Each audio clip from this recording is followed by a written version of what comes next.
So Rajasthan Royals again big spenders this time around. They've got Morris for a very historic bid. He's now the highest paid player at an IPL auction, surpassing the 16 crores the then Delhi Daredevils paid for Yuvraj Singh. And along with Chris Morris, they've gotten some valuable intakes in the form of Liam Livingston, who I think will be used as a backup for Josh Butler, and is kind of a like for like backup because Livingston has played some really good knocks in the BBL up top. And with the arrival of someone like Chris Morris, what happens is that their second overseas spot, which was usually between Steve Smith or maybe a David Miller, that is fixed now. They can easily play Morris at 8 and have Archer at 9. And it also allows them to not play more than two Indian players in the middle order, which was also a concern for them. So, Gurkirat, looking at how RR have gone about the auction, do you think all their strategies have worked to their expectations? I think whatever I have seen so far from RR after the last IPL has been done. I've loved it. They let go of Smith. They realized that he was not worth 11 CR.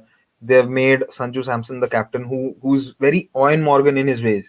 You if you saw how Kerala played in the SM80, they went for all. They went all out.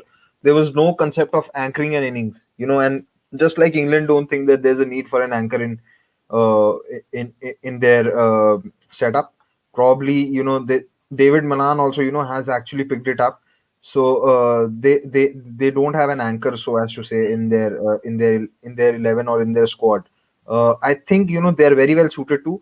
How I would like them to set up their 11 is you have Manan Vora opening along with Ben Stokes.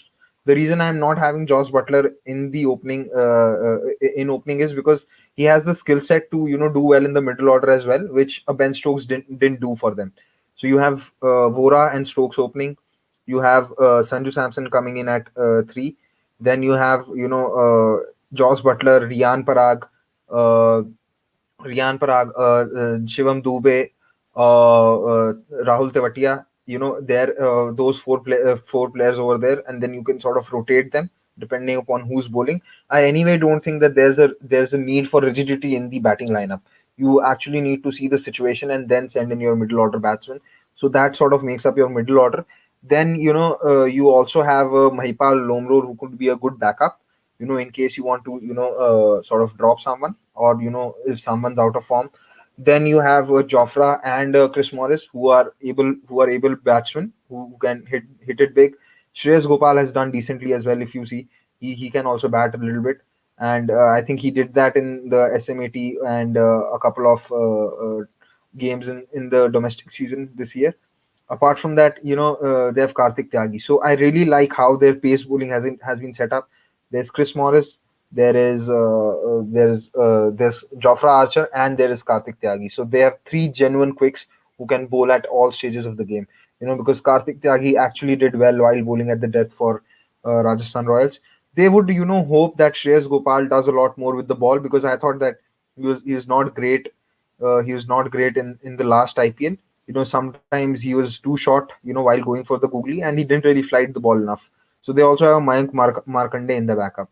And let's not forget there is David Miller and Liam Livingstone as well. So if Ben Stokes is not doing well, they could probably bring in a David Miller and then open with a Josh Butler, or even send Samson for opening. Because I'm not very keen on Yashasvi Jaiswal starting straight away for Rajasthan Royals, because I watched the SM80, I watched the last IPL. He's still in his early days. He needs to develop. Struggles a little with the bounce and pace, which any young Indian batsman would do, and he has time on his hands. So I don't think that RR really need to push him into the 11. And I genuinely hope that RR don't make the same mistake again by starting with Jaydev Unadkat. You know, because they whenever they play him, they also don't bowl him in the power play enough. They invariably somehow find a way to bowl him at the death, which is not his area of expertise. So I genuinely hope they're not starting up with him. And I think that they have a very good squad. If all goes well, if they play in the sort of brand that they're planning to, like replicating England, they could actually go all the way. Chandrakant is asking, RR missed an experienced winner like Bhajji or Chawla, Gopal. Yes, Gopal was struggling, but I think it's time, if he struggles again, they need to sort of back Markande. Bhaji or Chawla, I'm not sure because Chawla, even though had one good game with started well with CSK, but then he got hit for plenty of runs. So not sure. Bhaji again. I don't think he's going to get a lot of games for KKR also. More than the experience, I think they're not fit also, and they've been out of the game for quite long. But Harbhajan has not played a game in 2 years now. He last played in 2019 IPL. So and even in 2019 IPL, he did not play all games for Chennai at Chepauk. So not sure for Harbhajan, definitely. Chavla also, I think Chennai overbid a lot for him in the last season. He was definitely not worth 6 CR. Probably could have bought him at the base because they eventually they didn't pick him. They dropped him. So no, I think they've done well. Probably could have gone for some other spinner, maybe an overseas spinner in Adil Rashid if they wanted. But no, not a Bhaji or Chavla.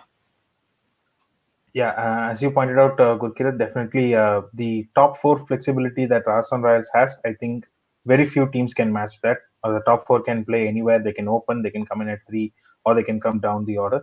And yes, Shreyas Gopal and Mayank Markande should be enough. They're very good spinners, at least proven at the IPL level. And Shreyas Gopal has done it for more than one season at Rajasthan Royals. Just that last season was a bit off for him. But definitely in Indian conditions, you back a spinner like Shreyas Gopal to deliver. Apart from that, you will have overs from Ben Stokes, Tewatia, and Rian Parag and Shivam Dubey too. So they actually have eight bowling options if you look at it, and Yeah. they really don't need all their bowlers to bowl for. They can actually get away with not bowling Jofra at all in the power play if they want, if they're smart about it. Yeah. So as you pointed out, the recruits that Rajasthan Royals have gone for, it's not only strengthened their batting, but it's also given them a slight edge with their bowling. So now with more options, I think Sanju Samson can easily rotate his bowlers and make sure that he's saving Jofra and maybe even Morris for the crucial overs at the back end.